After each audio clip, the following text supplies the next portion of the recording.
shall see, and I'll also give my prediction to what I think the score will be at the weekend.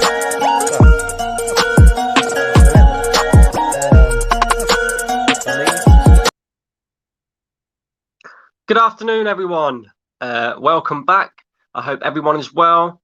The games are coming thick and fast during the festive period, and we are here again with another Arsenal preview. I'm really excited for this one because I have yet another guest making his debut appearance on the channel, and you guys are certainly in for a treat.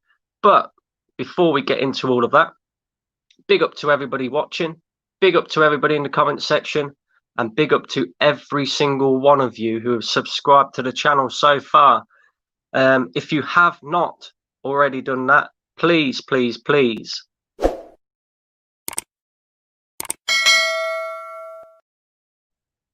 go and hit that subscribe button right now. So my guest today, as you've all seen in the thumbnail, is Turkish. I'm a massive fan of Turkish. I've been following him for a very long time, ever since he started doing videos on AFTV. Possibly the most grounded and realist Arsenal fan out there, and I'm proud to get him on the channel today. Here he is. Big up, Turkish. How you doing, bro? I'm good, man, Brandon. How are you? Not bad, mate. Not bad. Arsenal are destroying me at the moment. I don't know about you. At the moment, they've been destroying us slowly for a long time, mate. Tell me about it. Tell me about it. And we've got a lot to get through today. But firstly, like I just said, mate, thank you for coming on. Thank you for joining me on the channel. I see your stream the other day. I see that you are going to be doing a few guest appearances on other channels. And you're doing something that Arsenal haven't managed to do for many years, which is giving back to the fans. Something like that, yeah. To be honest, I don't see myself as anyone. I just see myself as a fan that has a platform. So time is obviously of the essence, and because I've got my own life on the side in terms of my own professional career and my own, house, partner, all of that stuff, it's just sometimes focusing on this is very difficult, even just for my own channel. But I've seen you for like however long, for quite a long time, supporting, always commenting, always in the live streams, always in the video comment section. So I just thought to myself, I've got a week off this week, and it's not that many guest appearances. It's only this one and another one, but I saw I had a couple of, free slots this week, and I thought, let me just offer it out there and see if you wanted to take one of those, and here we are. 100%. Of course, I've got to get you on the channel. Like I said, I've been following you for a long time. Ever since you started doing videos on AFTV, my missus will tell you, sometimes I was sat there at night time where I was supposed to be maybe spending a bit of quality time with her, and I was sat there watching you on AFTV instead. So, it happens. That's what Arsenal does to us. Exactly. So before we get into obviously the preview, I wanted to cover a few other things as well. But firstly, I wanted to get a bit of a background on yourself. Like, for example, my first question to you is like, what made you start supporting Arsenal? North London, I was born and raised here. My family, not so much my immediate family, but my uncles and the extended family were massive fans of football and the Turkish league. So anytime we was around their house or anytime they was around ours, the Turkish league would always be on. And that was my introduction to football and then international football. And obviously Arsenal off the back of that, because my granddad, who funnily enough is a Tottenham fan, I remember one day we was walking on my road, and he turned around to me and said, listen, it's got to be Arsenal or Tottenham. You've got to pick one now. I think I was about 5-6 years old. And I picked Arsenal because I remember just feeling a bigger connection with the club. It wasn't necessarily them winning at the time. It was just, I'd look at the team, I'd look at the players, and there was a lot more diversity amongst the team. Not to say there's a Turkish player in there, but there was a lot of diversity in comparison to the Tottenham side of the early 90s, where there was very little. So for me, I think that it just came hand in hand. On top of that, being red, Turkey red, Arsenal red, it just made sense. All the stars aligned, and I became an Arsenal fan. Yeah, I mean, well, do you remember your first Arsenal game? Mm-hmm. I don't remember it fully, but I remember atmosphere. I remember it was Arsenal, Chelsea, Ian Wright, Kevin Campbell scored. And now I'm in contact with those two, which is amazing. I mean, my first Arsenal game to see them two score, and then 20 years later, you know, I've got communication with them. It's you know, it humbles me. I can't lie. I'm very privileged to be in the position I am. But I also remember in that game, probably the biggest thing was Rocastle was playing for Chelsea, and when he was coming off, he was being substituted, and when he was coming off, the Arsenal fans were cheering and standing up, clapping. And I remember asking that, why? This is an opposition player. But then obviously I slowly found out the history behind it and done my research. And my granddad, who's a massive football fan, although he's a Tottenham fan, he kind of, you know, pushed me in the right direction. And off the back of that game, you know, the story tells itself now. Here I am. Exactly. It's a sad thing to hear about, you know, what happened to Rocastle as well. Yeah. Passing away at such a young age. You just don't expect that, especially somebody who's classed as an athlete. But yeah, no, brilliant. I'm only 24 years old, so you know, the last time I remember Arsenal winning the league, I was 8 years old. It was that invincible season, and it's just been downhill ever since, really, hasn't it? So yeah, and it's still going down, mate. yeah, it's been horrendous, especially this season. But before we sort of touch on all of that, because I wanted to talk about, you know, the issues that are at Arsenal Football Club at the moment and get your views on it as well. I think you'll have pretty similar views to me as well, because I like to think I'm quite a realist myself. I just wanted to touch on the game at the weekend, 3-1 victory against Chelsea.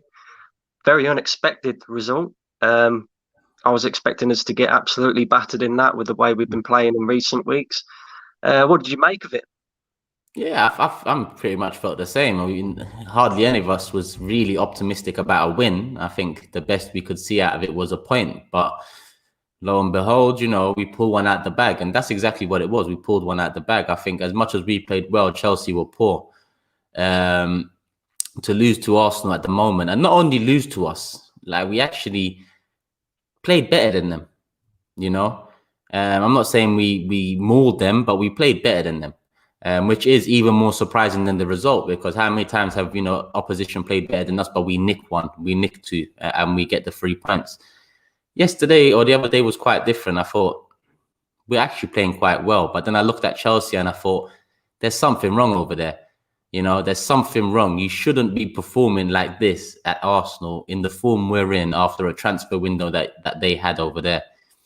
Just didn't make sense to me. So as much as I take the positives away from it, Brighton and West Brom are going to be very different tests. And they're the most important tests right now. If you look at our league position, those are the teams in and around us.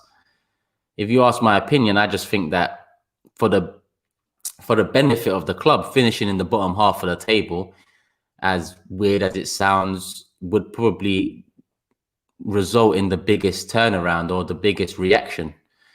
I just fear that saving our season in a sense, and by saving it, I mean maybe finishing 8th or top 8, we're going to be sold again the idea of look at the improvement halfway through the season, look where we was and where we came to. And I've heard that all before under Wenger, when we have a good run of form from February to May, and then the transfer window hits and they're like, well, we don't need to do much. Did you see our form at the end of the season? It was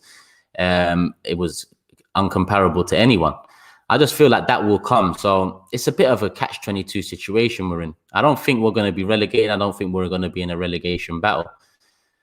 But that Chelsea game has really lifted the spirits again and lifted the hope, and in essence blinded some fans yet again. You know, just one win can do that nowadays. Well, it's funny you say that, because I was going to say a similar sort of thing about it blinding certain fans.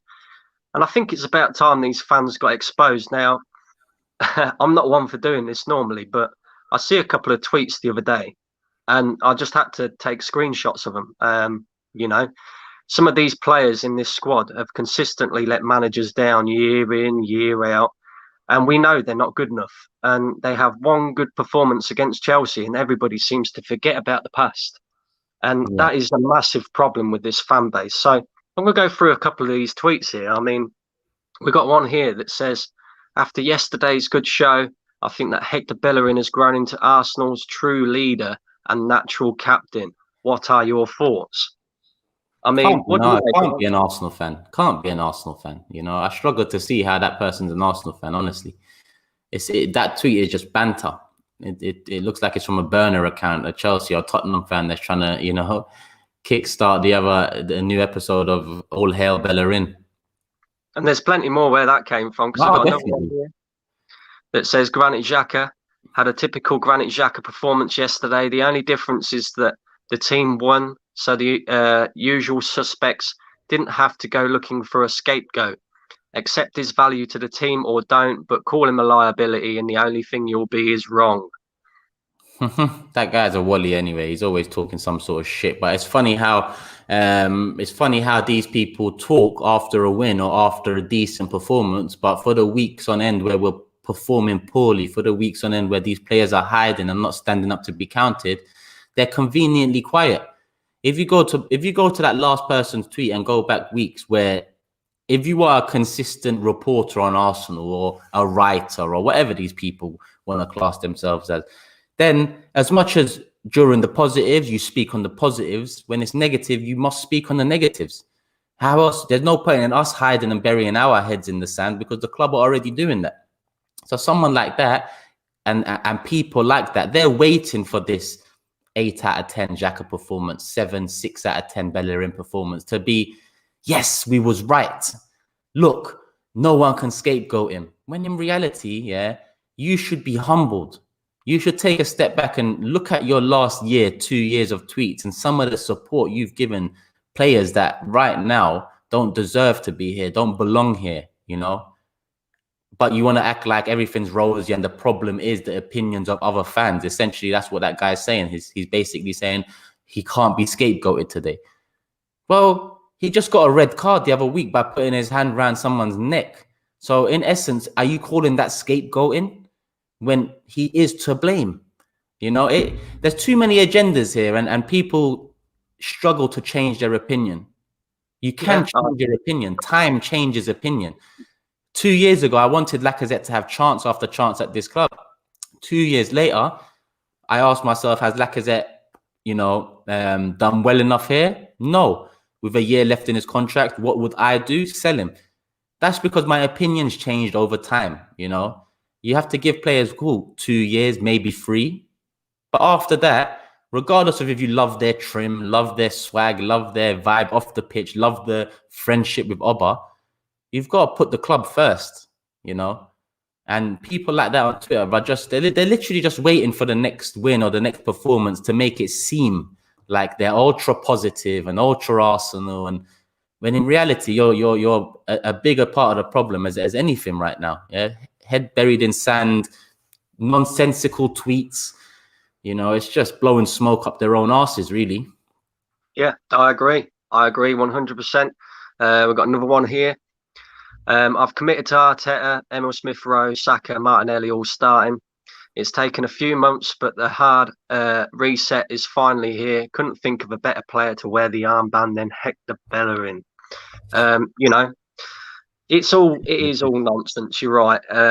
And speaking on that, we're going to get on to Granit Xhaka's comments on that. I don't know whether you can see that, but I see you read it on your stream the other day about how he was saying that people started to talk again after the Burnley defeat, da-di-da-di-da. And I just think, honestly, what makes you think you have the rights to come out and say all of this? You've constantly let people down. And the worst thing about him as well is he never even came out and apologized for that. You know, it's just, I don't know. He's a mug. He's a mug, and that's it. I can't lie to you. It's nothing personal between me and any of these players, but I'll call a mug when I see one. At the end of the day, you can't come out and act like your shit don't stink and act like people speaking again is wrong. You know, and I look at it 2 ways. He says people are speaking again, and I look at that as one part of blame falls on us. He's saying people are speaking again because we gave him another chance between Arteta and now, where we've come off his back, we haven't applied pressure. All of a sudden, shit hits the fan. He gets attacked again or he gets criticized again, and he talks about people speaking again. But it's the same people that gave you a chance, my guy. You know, we gave you the chance, and now you're coming out to say you're speaking again after a red card, after countless poor performances, after starting the season behind El Nene. You know, so Xhaka shouldn't come out with the arrogance, and it's not only arrogance, it's ignorance too, because he obviously doesn't understand where we are coming from as fans. You know, and it typifies the character in the squad, and the mentality is poor. It's poor. I mean,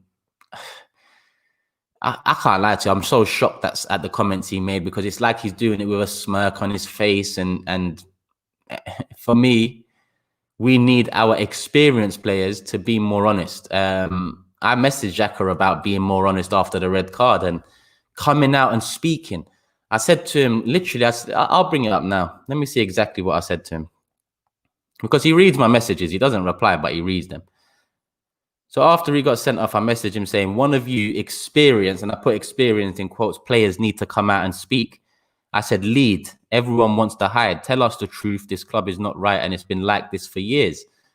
Well, you seen that, and then, you know, you have nothing to say. And I'm not saying you have to say anything to me. I'm just saying maybe think about that and come out with a different approach to the fans. Instead, you've come out with the same arrogance and essentially the same condescending attitude as always. Your caption is sometimes actions speak louder than words. No, because a free kick into the top corner doesn't highlight the true problems at Arsenal Football Club. A free kick into the top corner doesn't highlight anything but a good free kick, you know. But he's acting like all of a sudden it's a turnaround and we should be hailing him and you know, forgive, and not even forgive. He's asking ourselves. He's asking us to look at ourselves and feel shame in a sense that we're speaking again. Piss off. I'm tired. Yeah, I know exactly how you're feeling. It sort of brings me on to the next subject. Where do the problems lie at Arsenal now? We know you're a big advocate for Stan Kroenke out. You know, we know how you feel on the owner and certain things like that. I want to get how you feel on the manager himself, because me personally, I am Arteta out. I have been ever since the Leeds game. Yeah. And the reason for that is because I just don't think the Arteta's the man for Arsenal. I look at the experience, or the lack of experience, should I say. I look at certain decisions that he's made this season, his man management skills. You know, when he first came into the job, and when he first got the job, a lot of fans were going a bit mad, like, Arteta, seriously? And then when he gave his first press conference, I don't know about you, but I felt a little bit refreshed. I felt a little bit as though we've actually got a manager who understands the club, a manager who's going to come in and stamp his authority, and he's not going to take any crap from these players. And he was basically, you know, talking about non-negotiables, certain things like that.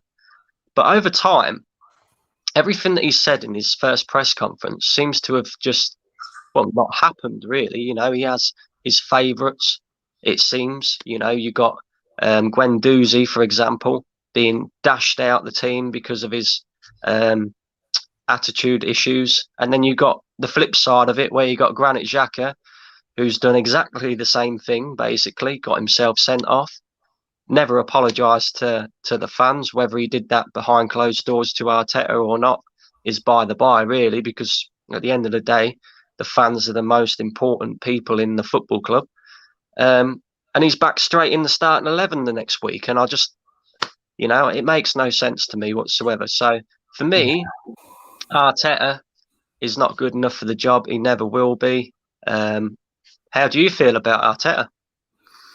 I can't. Well, I'll start at the beginning, and what you said is true. I mean, all of us doubted it, or a lot of us doubted it, you know. And after the first few press conferences, you are refreshed, because if press conferences died for Arsenal fans, Wenger started, you know, becoming stale in press conferences. You won't really get in the truth anymore. You won't really get anything to take home from it. Emery came in, and Emery was a bit more. You couldn't get his point across. Obviously, the language barrier. But Arteta came, fresh approach. He talked about the fans straight away. He talked about building the connection with the fans back up. And I believe that was the priority.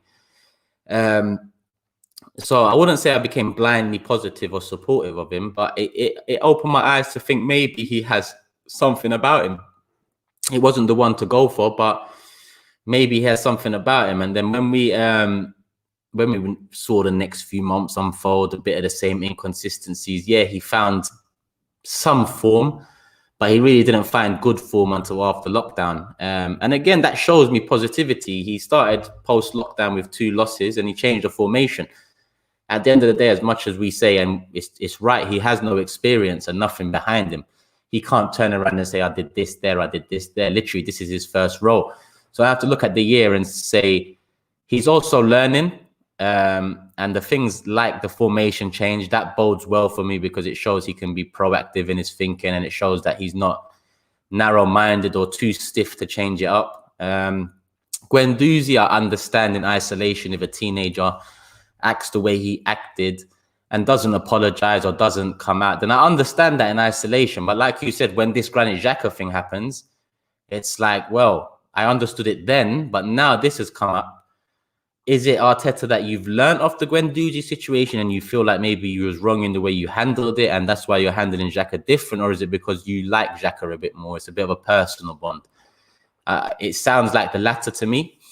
But those things in the last few weeks, like the blind support of Willian, Hector Bellerin, total domination, things like this, it's not on because we give him credit for the way he talks, how he presents himself, what he says, how he says it.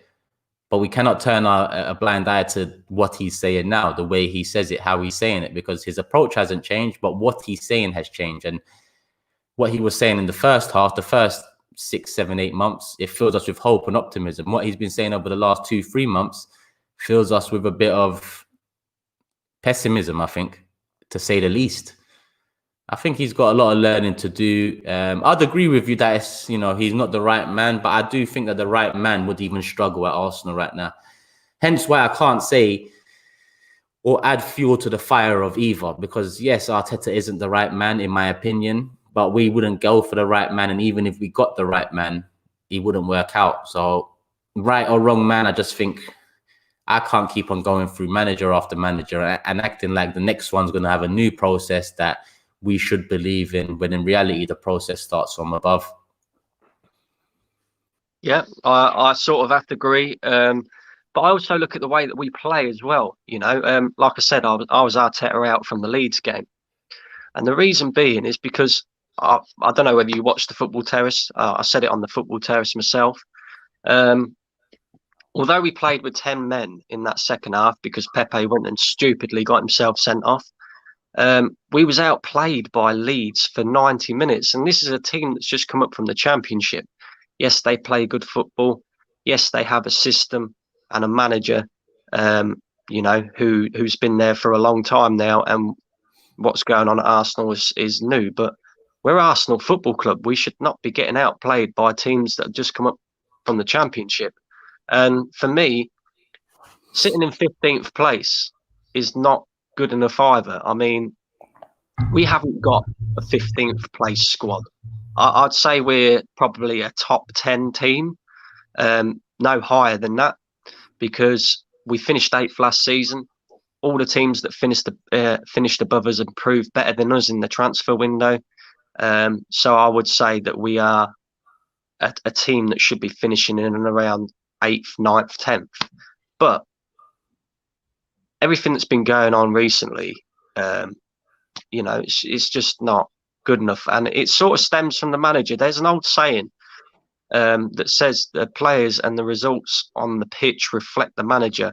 The manager and the board reflect the owner. And for me, the owner and what is going on at Arsenal Football Club reflects the fan base, because we've accepted mediocrity for so many years now that we are in a position where ultimately we deserve to be, because we've accepted the mediocrity for so many years. I don't know how you feel about that, Turkish. Yeah, it's facts. This has been coming from a long time away. It's up to us all individually whether we take our blindfolds off now, later, or have we done it already. Slowly more eyes are opening, more blindfolds are coming off, but it's too slow. And you are right. We've probably got a top 10 squad. I'd agree with that. But my point is, when we stick on Mikel Arteta, it sounds like we want a manager to come in. Look, on one hand, we can say this squad is about 10th, 9th, let's say, in the league. On the other hand, do I want Mikel Arteta to be sacked so a manager comes in and brings us from 15th to 10th, 9th, where we actually belong? No, that is the bigger problem. You know, we can maybe bring in a new manager and have a quick shift in form, and it might push us to 9th, 10th. And then we might get that whole look at how the season ended, look at the positivity, look at the form, and that comes back into play. So in my opinion, I just feel like as much as you are right, we're not 15th, 16th squad in the league. We are top 10, 10th, 9th, maybe even 11th when you look at the bigger picture on form and all that. But I just think that, I don't know, Brandon. I just think that it's another short-sighted argument again, the manager. Because a new manager will come in, will probably get that bounce. But that bounce has lied to us before. That bounce lied to us with Arteta. It lied to us with Emery in a sense. You know, the 20-game unbeaten. So I think a manager bounce does help short-term, but it might set us back long-term again, like the decisions with Emery and Arteta seem to have. So I get it. Like, I am on Arteta's back in a sense where I expect him to be doing better, picking a better lineup, learning a lot quicker than he has. But at the same time, I know he's doing a poor job, but even a manager coming in and doing a great job gets us 8th, maybe even 7th. And that's a great job with this squad. But on the flip side to that, I'm gonna argue back a little bit here. Arteta seems to be sticking by the players who are clearly not good enough, like your Granit Xhaka, for example. He came into the Arsenal team. He came into Arsenal management as an Arsenal manager, and we all know that Granit Xhaka was ready to leave the football club, and Arteta told him that he wanted to keep him. He wanted him to be a mainstay in his midfield. You got, for example, players like Hector Bellerin, who it seems to me like it doesn't matter how good or how poor he plays, he's in the squad week in, week out. And I just worry that when it comes to rebuilding the squad and getting in better players, for example, I'm worried that Arteta is going to keep the players who should be out the door and not actually still at Arsenal. And that's what worries me. And that will set us back even further again. So that's why there's a lot more, how do I say it? There's a lot more to push than just Arteta. Arteta's the loudest one at the moment. It shouldn't be. Xhaka should be louder. Bellerin should be louder. Mustafi, Holding should be louder. Elneny should be louder. Kroenke should be the loudest. Vinay, Edu, they should be as loud. You know, at the end of the day, this will happen. A new manager that comes in will always give the benefit of the doubt and a new chance to these players. You know, so as much as we ask for a new manager because Arteta's showing faith in a lot of these players that have let us down so much, if a new manager comes in, the likelihood of that manager turning around and saying, well, this is what I've got now. I have to work with what I've got and see who can make it. All we can do is realistically say, well, fair enough. I mean, it's a new manager, new way of playing. Maybe he gets a tune out of them and it becomes trust the process again. So as much as I agree with you, he's sticking by players that have let us down time and time again and will let him down time and time again. I think I'm not disagreeing that the Arteta noise shouldn't be loud. I agree. But like I said, there should be louder noises around the players and around the board and ownership. That's where we fall down. We make it all about the manager, whilst we talk about the problems like remaining consistent with Xhaka and Bellerin. But we know a new manager will come in and give them guys another chance. And that could set us back again. Because Emery gave them a chance. Arteta came in, gave them a chance. And because a new manager's coming in to give them a chance, us as Arsenal fans think, well, it's a new manager. Let's give him a chance. And then we're back to square one again. So I agree with you. Arteta's making mistakes that are jarring or decisions that are jarring, But again, it's too short-sighted to think Arteta being sacked with all the pressure on Arteta is right, because these players, as you saw with Xhaka's comment, the arrogance, for example, he doesn't take no ownership of these problems. You can tell. You know, Bellerin doesn't really, from some of the quotes he made, he's very comfortable in the position, you know. They don't really care about, you know, the true problems right now. It's a job for them. So I think they need to be as loud as Arteta. They need to be as loud as the board, because essentially, let's just say the fans are loudest about Xhaka, Bellerin, Mustafi, Holding. Essentially, you're forcing Arteta's hand. You're forcing Edu Vinay's hand. You're forcing the owner's hand. Because you're still saying you're upset, you're unhappy, but you're not pinpointing it to just the manager and saying, well, replace him. It's not replace him, it's replace them, you know, and then we might get somewhere. That's just how I see it. I just think we're going to be going round and round in circles till we kind of do look at the bigger picture. Yeah, no. And again, we're going to talk about the board, and I agree with you about the board as well. But yeah, we're going to talk about that. I just want to get into a couple of these comments. Saba says, afternoon, my guys. Hope you are all well. Big up Turkish, my bro. Let's get Brandon up. Strip Bear says the mighty Brighton. Oh, God. Strip Bear's a Chelsea fan, though, so... Yeah. So, yeah, you can't be talking too much. Another 24 hours anyway. Saba also says Xhaka is going to drop a stinker against Brighton. And tell us fans that we talk too much. Yeah, I agree. That's exactly what Xhaka does. Sounds about right. Gooners FC says, big up for Turkish coming on this channel. Yeah, big up to Turkish, you know. I really do appreciate you coming on, mate.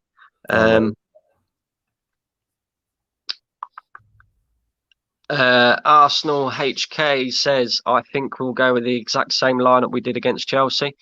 I hope so. They've proven the point a little bit. Why change a winning team? I don't know how you feel about that, Turkish. Yeah, you should go with the same team, no doubt about it. You know, and that's leaving Oba on the bench again.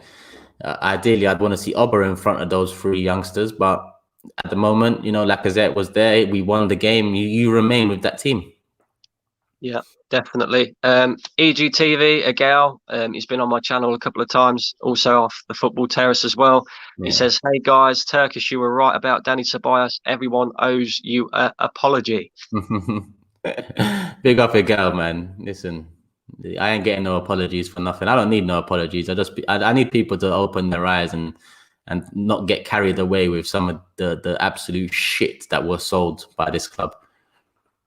And last comment here says, we didn't back him in the summer, even though I don't want him in the job. I still wanted him backed. Yeah, that's a fair comment. So let's talk about the board. Now, for me, as much as I'm on Kroenke, and rightly so, I think every Arsenal fan should be on Stan Kroenke, because since he's taken over from the football club, things have just not been good enough. We've gone backwards year in, year out, and under his ownership, you know, it's not good enough, and everybody should be on his back. The only thing that I sort of look at is the guy's just brought 99% of Arsenal. Even if we as fans banded together to try and get rid of him, would he actually leave? And that's the hardest question really to answer. So for me, I think the best thing we can do is, if this guy is going to still be in charge of this football club, we need to force him to put the correct people in charge. I mean, you look at it at board level, we've got Vinay, inexperienced, never been in the job before. You've then got Edu, who's running recruitment, who's inexperienced, never done the job before. And then you've got Mikel Arteta as manager, who's inexperienced, never done the job before. And it's just a continuation of putting the wrong people in charge of the football club that's the problem. I don't know what you feel about that. Yeah, it just all comes down to a lack of care. That is the reason that we're here, because the owners don't care. Everything else comes after that.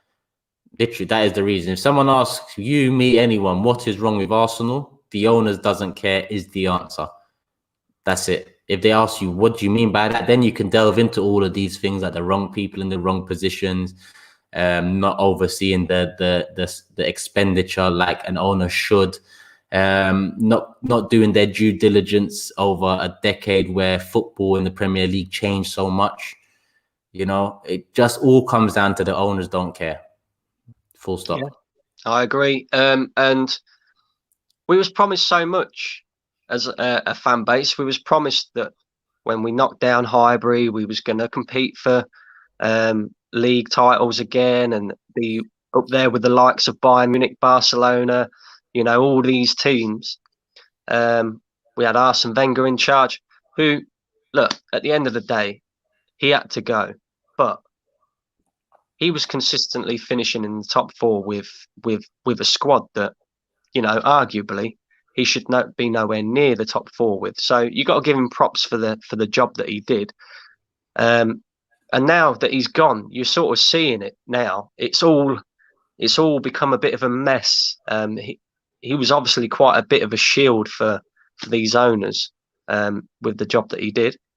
And we just seem to be going backwards. That's my problem with him. He did it for them. He didn't do it for us. So as much as I give Wenger credit, because he does deserve credit for getting people like Shamak and Bentner and Den Nielsen and all that into top four consistently. But when you look at it now, he didn't do that for us. It wasn't for us. It was for them. You know, so he gets credit for it.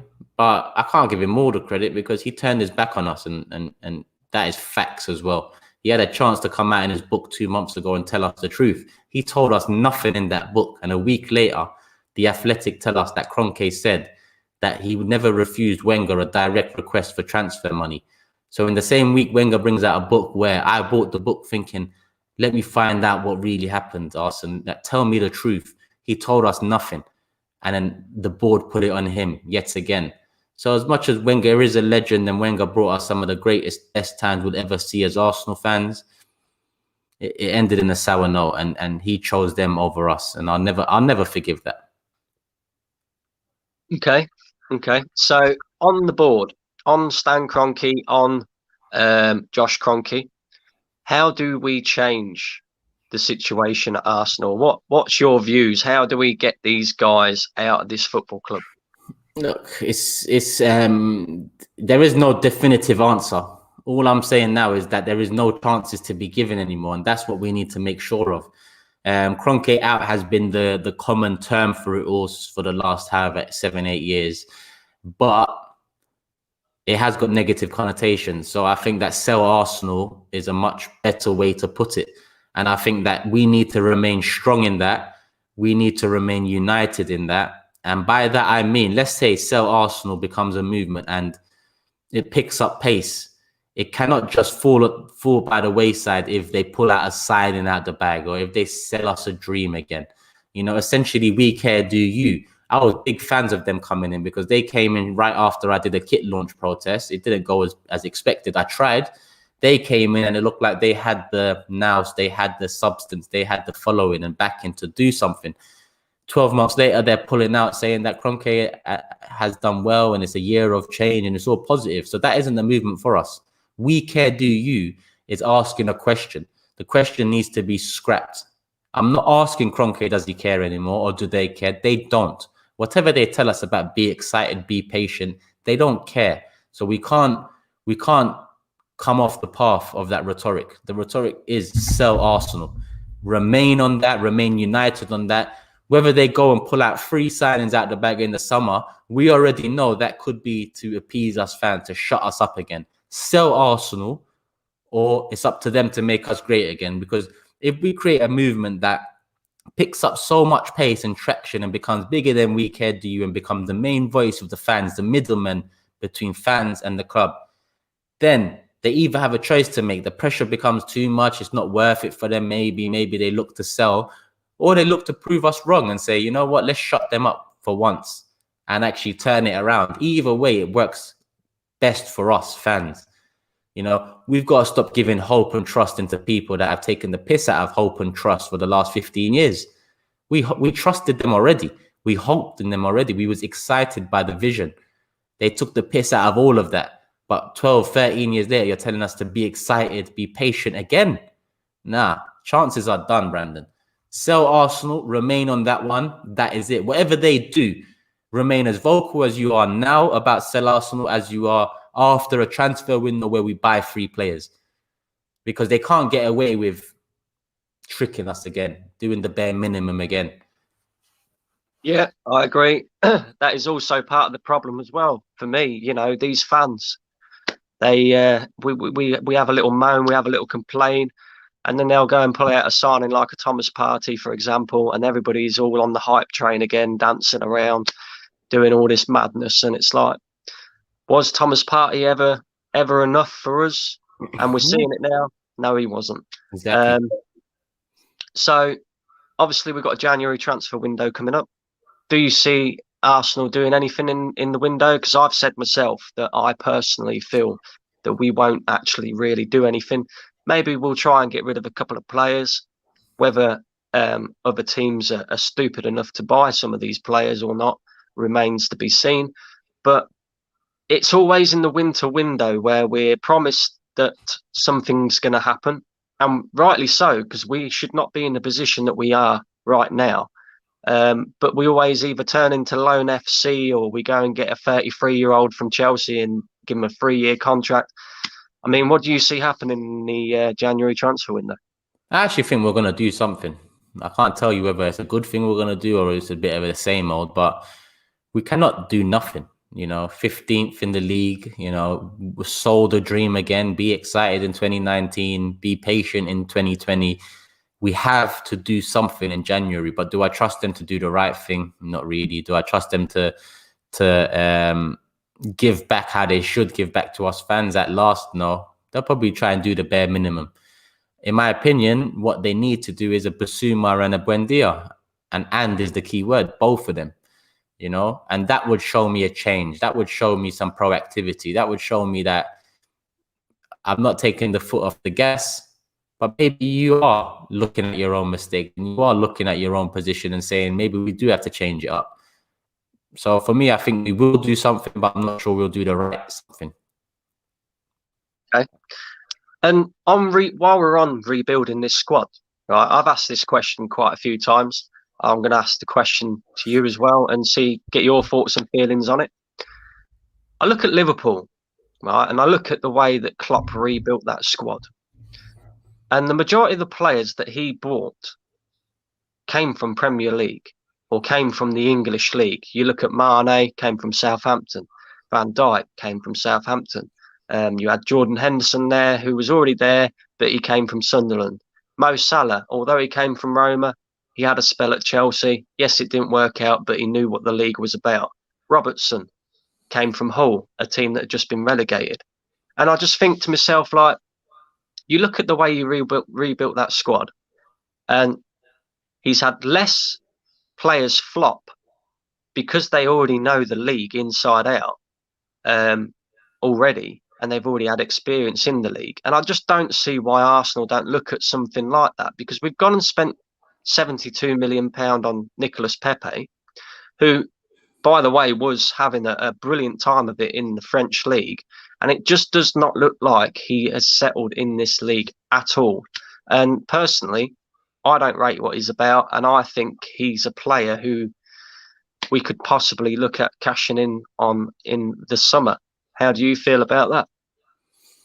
They have to find a direction with the sales and the transfers and that. You can't just keep on changing it up every couple of years and thinking it's going to work. That's why I'm hesitant with the manager, because I'm just thinking like, well, if a new one comes in, it's a new direction we're going to take, and being dragged left, right and center every couple of years is long-term damaging for the side. And the way Liverpool reinvigorated their side, I mean, Klopp's magic, so I can't see us getting English playing players and doing exactly the same as what Klopp done. But there are players in the league that I'd be interested in. Like, look at Lamptey, for example, or Max Aarons would be two good options for right back. I mean, James Ward-Prowse is someone I want at Arsenal Football Club. I want James Ward-Prowse. Buendia, Basuma, two players that play in the league or they have played in the league. I'm already looking at talent in and around the league right now, but it's not just that. Obviously, Klopp had the assets to sell to make the money. We don't have assets. Our assets are growing right now. Our assets are Saka and Martinelli.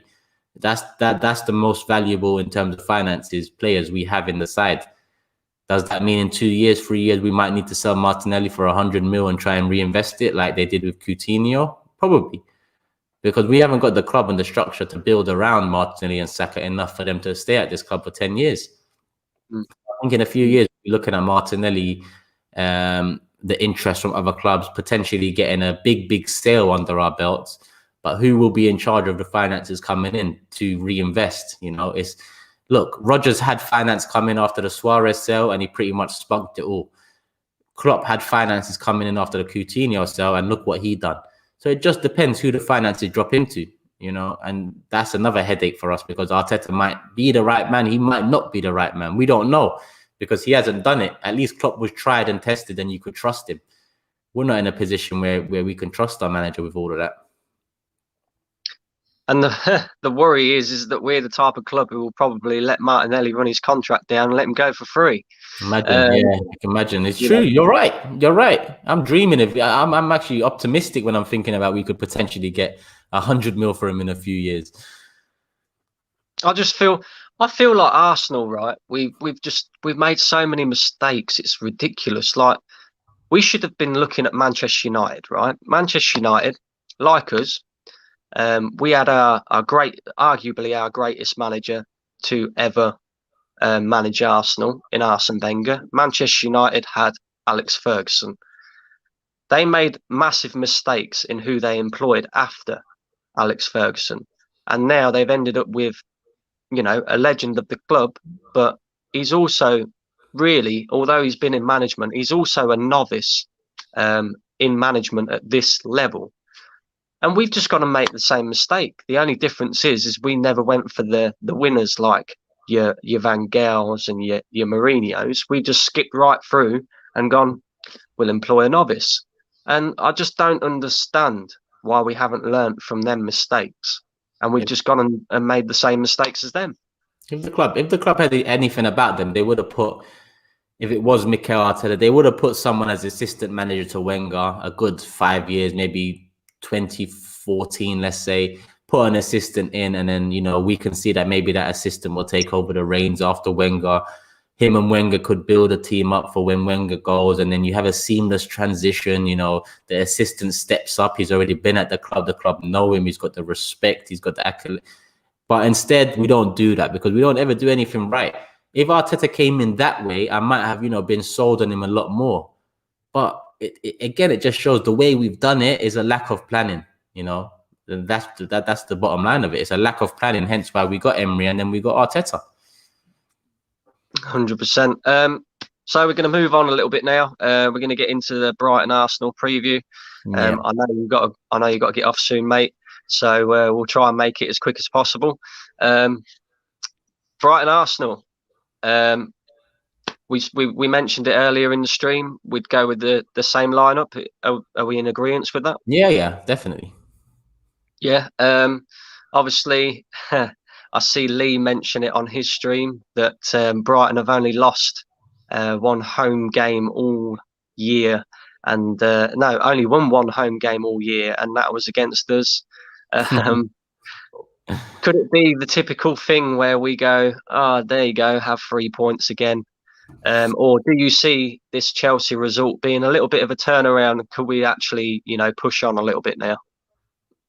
On paper, you should build on that Chelsea performance. After a 3-1 win against Chelsea, you should be beating Brighton and you should be beating West Brom. But Arsenal don't go by what's on paper. So I wouldn't be surprised if we have a lackluster performance. At the end of the day, Brighton are going to set up. Well, I say that actually, but Graham Potter is actually quite expansive and Brighton will probably try to take the game to us a bit. It depends how they approach it. If they try to take the game to us, I believe that we will win the game. But if they're a bit more hesitant, if they're a bit more, slow processing, then I think that they'll have a lot more say in the game than us because we struggle to break down teams because we lack quality in the middle. If a team opens up against us and tries to take us to the cleaners, then we can pick them off at the back. But if they set up shop 8-9 men behind the ball, we find it very, very difficult. So I'm not sure what to expect. I'm not very optimistic, I'll be honest.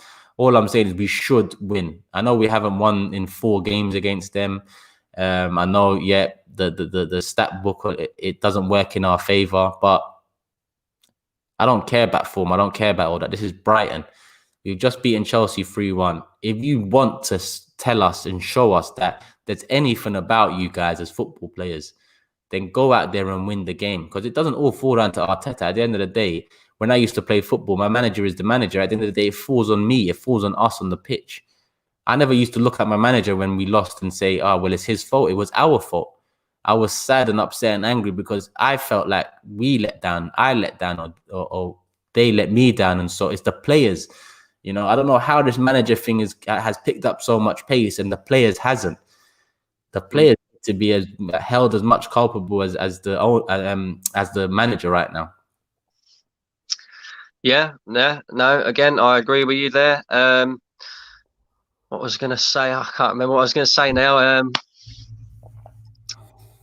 What was I going to say? Brighton, Arsenal. I can't think what I was going to say, to be honest with you. Who gets the armband for you in that game? Tierney. Do we stick with Bellerin? Nah, Tierney should be. It's gonna. The armband's fucked. It's fucked. So it should be Tierney, but it won't be. That's what. Yeah, I get what you're saying there. It's almost like any football team that you go and play in. It can be from grassroots up, and the armband means something. But at Arsenal Football Club, you can give it to anybody. You know, I expect Runnison to get it at one point. You know, it's passed around hot potato. That's what our captain's armband is. Exactly. Well,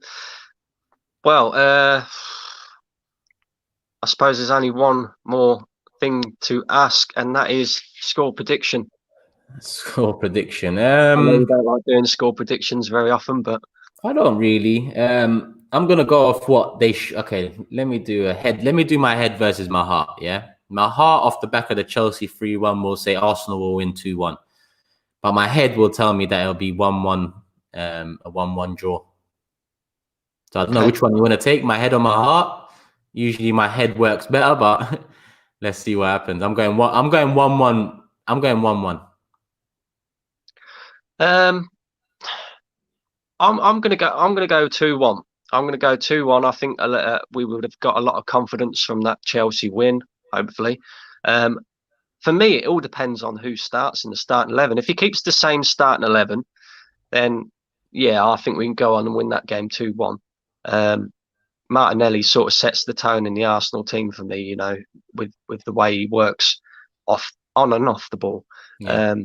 And if we keep with the same squad, the same team, I think we can go and win that Brighton game. And really and truly, we have to go and win that Brighton game. You know, we can't fall any further down the pecking order because at the moment, it's just getting worse and worse. And fans can get all excited about the fact that we beat Chelsea. But really and truly, it's one game. You know, it's the first game that we've won since November. Yeah.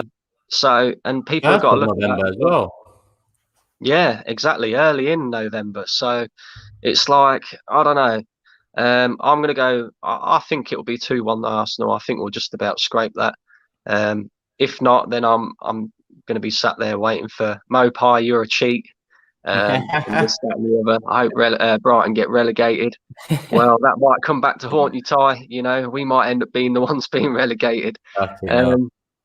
I see Arteta was speaking in his press conference a couple of weeks ago, I think it was, and he was saying that we're edging ever closer to the top 4. And I thought, are you watching the same team, mate? Because unless he's talking about top 4 in the Championship. Yeah, I don't know. Maybe he's talking about top 4 at the bottom half of the table. Yeah, possibly. Maybe he's looking at the table the other way around. Yeah. Well, 5th. Yeah, no. Big up to you, Turkish, for coming on the channel today. I appreciate it. I really do. Big up to you, Brandon, man. I'm here because I've seen your support and your, you know, consistent, just consistently being there when I'm doing videos and streams, and then that's why I want to, you know, give back and help out where I can. So it's nothing on me, my bro. Like, thank you to you. No worries whatsoever. I've only been doing the channel like about a month and a half now, so it's seeing, you know, people like yourselves and that getting your voice and getting your opinion out there. It's, you know, sitting and watching these videos and thinking, I'm not the only guy who feels this way. there are other fans out there, and I thought, well, you know, why not? Let's give it a go. Let's see what happens. Yeah, why not? Why not? How old There are you you? go. 24. Okay, yeah, still young, man. Why not? But yeah, no, big up to you for coming on. I'd love to get you on again. I'd also like to be, you know, come on your channel at some point if that's at all possible. To be honest, Um, it will be possible. It's just that now I've become so consistent on my channel. It's hard to find the time. That's why I said I'll come on your one this week and another channel this week. I aim to, in the long run, have opportunities for people that, you know, watch and subscribe and whatnot. But I can't really say when yet because I'm still trying to juggle my current schedule at the moment. Hence why when I had the week off this week, I thought, let me reach out to you and give you that time. I can't promise it consistently, but whenever I can, you know, I will do my best to help out. Brilliant, man. Brilliant. And like I say, thank you very much for coming on the channel. I appreciate your time. It's been great to talk to you. No worries. I'm going to wrap this up now, guys. Yeah. So there we go. There we have it. The realist Arsenal fan out here, giving his views and his opinions. We all know where the problems lie. We just need to come together as a fan base and realise the real issues at this football club. Stop scapegoating everything else that's going on. We know that the common denominator is the owners and the board at this football club. And it's about time that we all come together as a fan base, put all our differences and put all our agendas to one side and realise that the only way we're going to force change at this football club is if we all come together. Thank you to everybody who's tuned in and everybody in the comment section. If you haven't already, like I said at the beginning of the stream, please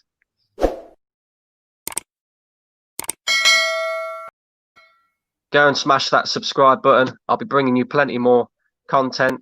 We're out of here, guys. Thank you very much. Take care, man.